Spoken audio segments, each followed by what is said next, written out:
तो guys this is Priyansh बताऊँ यार, कैसे हो आप सब? आई होप आप सभी बढ़िया होंगे। तो आज के वीडियो में हम बात करने वाले हैं बहुत ही इंपॉर्टेंट टॉपिक के बारे में कि जोसा काउंसलिंग में क्या क्या करना पड़ेगा आपको। ऑल्दो मैंने लास्ट वीडियो में जस्ट डिस्कस किया था कि क्या क्या बेसिक स्टेप्स होते हैं, बट कुछ चीज़ें हैं उसमें जो मिस हुई थी और काफ़ी लोगों के डाउट्स पूछे जा रहे थे। तो मैं सोचा एक वीडियो और बनाना चाहिए जिसमें आपके मैं डाउट्स क्लियर कर देता हूँ, राइट। तो बिना किसी देरी के शुरू करते हैं। तो एक एक करके मैं आपको बताता हूँ। देखो, सबसे पहले रजिस्ट्रेशन और चॉइस फिलिंग की अगर हम बात करें तो कब से चालू होगी, इसके अभी ऐसे कोई परफेक्ट डेट नहीं आई है, बट इतना पता है कि जैसे ही जेईई एडवांस का रिजल्ट आ जाएगा उसके बाद जोसा काउंसलिंग स्टार्ट हो जाएगी, राइट। तो जोसा काउंसलिंग बेसिकली अगर आप एज्यूम कर सकते हो तो 16 अक्टूबर के बाद में, ठीक है, 16 अक्टूबर या अक्टूबर के आसपास यानी कि लास्ट में आपकी वो जोसा काउंसलिंग स्टार्ट हो जाएगी। इसमें सबसे पहला काम आप कर रहे थे रजिस्ट्रेशन और चॉइस फिलिंग, ठीक है, जिसमें आपको अपना आईडी, पासवर्ड, कैप्चा ये सब डालना पड़ता है। ग्रेट। उसके बाद फिर चॉइस फिलिंग आप स्टार्ट कर देते हो, ठीक है। और काफ़ी लोग मुझसे पूछते हैं कि भैया सीट एलोकेशन से हमें क्या पता चलता है? सीट एलोकेशन प्रोसेस से हमें यार ये पता चलता है कि आपको कौन से कॉलेज और कौन सी ब्रांच मिली है या नहीं मिली है, वो आपको पता चल जाता है उससे। ग्रेट। तो यहाँ पे मैं एक एक चीज़ करके आपको बताता हूँ। तो देखो, दो तरीके से आप चॉइस फिलिंग कर सकते हो। पहला तरीका क्या रहता है, कॉलेज वाइज आप चॉइस फिलिंग करते हो, राइट। उसमें बेसिकली क्या रहता है, मान लो जोसा काउंसलिंग में कौन कौन से कॉलेज आते हैं, आईआईटी आता है, IIIT आता है, एनआईटी आता है, जीएफटीआई आता है, राइट। तो इसमें आपका एनआईटी ट्रिची हो गया, एनआईटी वारंगल, राउरकेला, ठीक है, आपका सूरत काल हो गया, और आपका एनआईटी नागपुर हो गया, एनआईटी जयपुर हो गया। तो ये सब का एक एक करके एक के बाद आप कॉलेज आप पूरे भर सकते हो, और उसमें जो ब्रांचेस हैं आप सारी ब्रांचेस भर सकते हो, ऑल ब्रांचेस, राइट। तो इसमें इसको हम क्या कहते हैं, इसको हम कहते हैं कॉलेज वाइज, ठीक है। यानी कि आपने एनआईटी ट्रिची में जो आप ब्रांच थी आपने सारी भर दी, इसमें वारंगल में जो थी वो आपने सारी भर दी, राउरकेला में जितनी थी वो सारी आपने भर दी, राइट। तो बहुत सोच समझ कर आपको प्रेफरेंस लिस्ट तैयार करनी चाहिए, ग्रेट। तो इसमें आपको सबसे पहले चीज़ ध्यान ये रखना है कि आपकी रैंक क्या है और कॉलेज की रैंक क्या है। हर एक कॉलेज की आपको क्लोजिंग रैंक देखना है और उसकी ब्रांच देखनी है, ठीक है। हर एक ब्रांच की क्लोजिंग रैंक देखनी है, उसके हिसाब से आपको चॉइस फिलिंग करनी है। प्रायोरिटी हमेशा उस कॉलेज को देना जो आपको पता है कि आपको फेमस भी और आपको अच्छे से मिल सकता है, यानी कि आपका फेवरेट कॉलेज जो आपको चांसेस है कि आपको इतनी रैंक पे, क्लोजिंग रैंक पे आपको डेफिनेटली वो मिल जाएगा, और आपको ब्रांच भी पता है। तो बहुत सोच समझ करके आपको उसमें चॉइस फिलिंग करनी पड़ती है, राइट। तो उस टॉप प्रायोरिटी आपको उसी को देनी है जिसमें आपको पूरा कॉन्फिडेंट है कि वो कॉलेज या ब्रांच आपको मिल सकती है, तो उसको आपको टॉप प्रायोरिटी भी देना। फिर धीरे धीरे आप नेक्स्ट में मतलब एक एक करके आप पूरी अपनी चॉइस बना सकते हो, पूरी ब्रांच आप कर सकते हो। फिर जैसे क्या होगा, मान लो सीट एलोकेशन वो हो जाएगी, उसके बाद फिर राउंड 1 का रिजल्ट आएगा, तो राउंड 1 का रिजल्ट में आपको पता चलेगा कि आपको सीट मिली या नहीं मिली, राइट।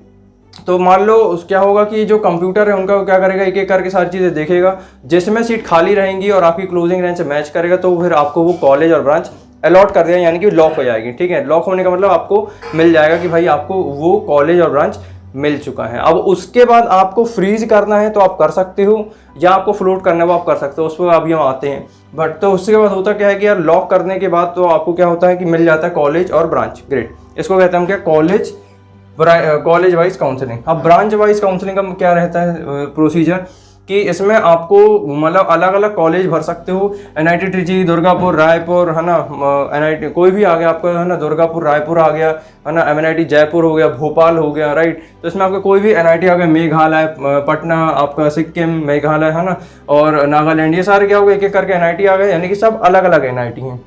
ब्रांच वाइज का मतलब क्या है कि ब्रांच सब में सेम है, यानी कि कॉलेज डिफरेंट है, ब्रांच सब में सेम है, इसको हम कहते हैं ब्रांच वाइज काउंसलिंग, राइट। तो इसमें आपको देखना है आपका कट ऑफ, उसके हिसाब से आपको बनानी है लिस्ट, है ना। तो एक एक करके आप जिसमें टॉप प्रायोरिटी आप दोगे उसी में से चांसेस है कि आपको वही कॉलेज मिल सकता है, अगर उसमें सीट बचती है तो, है ना। नहीं तो फिर उसके बाद मैं आपको बताऊँगा क्या करना चाहिए, ठीक है। तो और ब्रांचेस के बारे में बात करते हैं। तो ब्रांचेस का जो ऑर्डर होता है आपको ध्यान रखना है।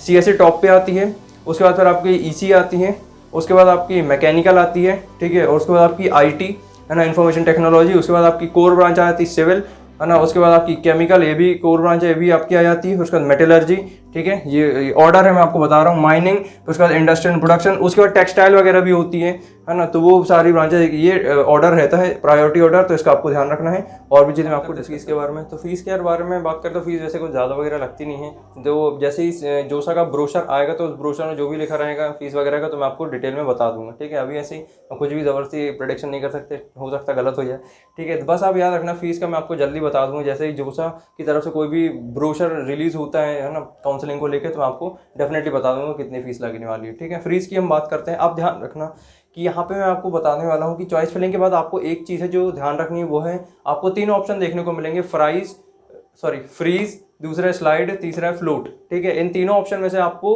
कोई ऑप्शन टिक करना पड़ेगा। अब उसमें मैं आपको बताता हूँ क्या करना पड़ेगा कि फ्रीज का मतलब क्या होता है यार, कि आपको मान लो आपने चॉइस फिलिंग करी, उसके बाद आपको ऑप्शन मिलेगा कि आप उसको फ्रीज करना चाहते हो या नहीं चाहते हो। मतलब आपको सीट मिल चुकी है, ठीक है, तो सीट मिल चुकी है तो आप उसको फ्रीज कर सकते हो, राइट। तो फ्रीज करने से क्या होगा, आपको सीट मिल गई, उसके बाद आप अगले राउंड में पार्टिसिपेट नहीं कर सकते, है ना। मान लो राउंड 1 का डेटा है, आपने फ्रीज कर दिया तो आपको सीट मिल गई, आपने एक्सेप्ट कर ली। मान लो आपको आईआईटी बॉम्बे में सीएससी मिल चुकी है, तो अब आप आगे के राउंड में पार्टिसिपेट नहीं करना चाहते, तो आप फ्रीज का ऑप्शन आप दबा सकते हो। ग्रेट। उसके अलावा हम बात करते हैं स्लाइड में। स्लाइड का ऑप्शन किस लिए होता है? स्लाइड का ऑप्शन उसके लिए होता है जो जिसको कॉलेज वही चाहिए, लेकिन उस कॉलेज में ब्रांच वो दूसरी चाहता है। यानी कि आपको अगर ब्रांच अपग्रेड करनी है सेम कॉलेज में, मान लो एनआईटी दुर्गापुर में आपको बायोटेक मिल रही है, लेकिन मान लो आपको बायोटेक मिल रही है लेकिन आप सीएससी चाहते हो, तो उसमें आप उसी कॉलेज में यानी कि एनआईटी दुर्गापुर में ही आप अपने हिसाब से ब्रांच को आप अपग्रेड कर सकते हो, यानी कि ऊपर नीचे कर सकते हो, जिससे आपको वो ब्रांच भी मिल सकती है। तो उसके लिए आपको स्लाइड का ऑप्शन दबाना पड़ेगा। इसका मतलब ये कि आप अगले राउंड में यानी कि 6th राउंड तक पार्टिसिपेट करना चाहते हो काउंसलिंग में। जोसा की जो काउंसलिंग होती है यार वो 6th राउंड तक होती है, राइट। तो आपको इससे क्या होगा कि आप अपनी ब्रांच को अपग्रेड कर सकते हो, है ना। कोई भी आपका जो कॉलेज एनआईटी है, आईआईटी है, ट्रिपल आईटी है, जीएफटीआई, इसमें अगर आपको ब्रांच अपग्रेड करनी है यानी कि आपको सेम कॉलेज में ब्रांच अपग्रेड करनी है, तो आप स्लाइड का ऑप्शन आप चूज कर सकते हो। ग्रेट। उसके अलावा हम बात करते हैं फ्लोट के बारे में, ठीक है। और इन केस अगर मान लो आपको जो भी आपने भरा है, आप भरते हुए 6th राउंड में आपको कॉलेज मिला ही, मतलब आपको ब्रांच मिली नहीं, तो आपको जो स्टार्टिंग में जो अलॉट हुआ था वही आपको मिल जाएगा। ग्रेट।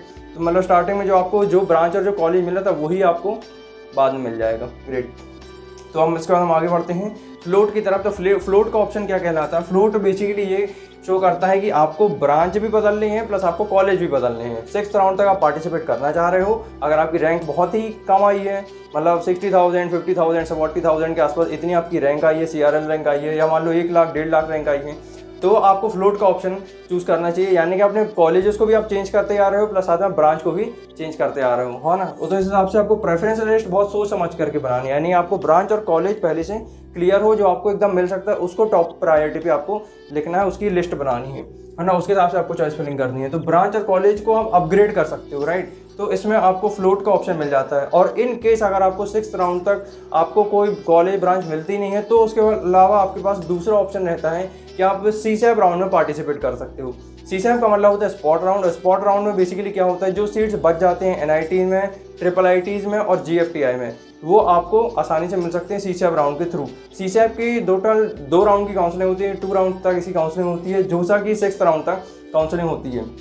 तो सीसैप में अदर स्टेट से, होम स्टेट से आप जैसा भी चाहो अप्लाई कर सकते हो, राइट। तो हम बात करते हैं वैसे अदर स्टेट की। तो अदर स्टेट के लिए कम से कम जनरल कैटेगरी की अगर हम बात करते हैं तो 70,000 या 1 लाख के करीब अगर आपकी रैंक आती है, तो हो सकता है कि आपको कोई एनआईटी या ट्रिपल आईटीज मिल सकते हैं ना। लोअर की बात करो, lower triple IT, lower NIT वगैरह आपको अदर स्टेट में मिल सकते हैं अगर आपकी रैंक 70,000 या इसके आसपास आती है। ओबीसी की बात करें तो ओबीसी के लिए और सिंपल सा है, 70,000 80,000 कम से कम इसके आसपास अगर आपकी रैंक है, तो अदर स्टेट से आपको मिल सकता है क्या, एनआईटीज मिल सकता है, ट्रिपल आईटीज मिल सकता है। एससी कैटेगरी की बात करें तो अगर आपकी रैंक 1.5 लाख है, 2 लाख है, यानी कि 80 परसेंटाइल 85 परसेंटाइल अगर आपको समथिंग कुछ आ रहे हैं, राइट, तो वो उस चीज़ का आपको ध्यान रखना है। एक चीज़ मैं और बता दूं यार कि सीआरएल और कैटेगरी रैंक का यूज़ कहाँ पे होता है।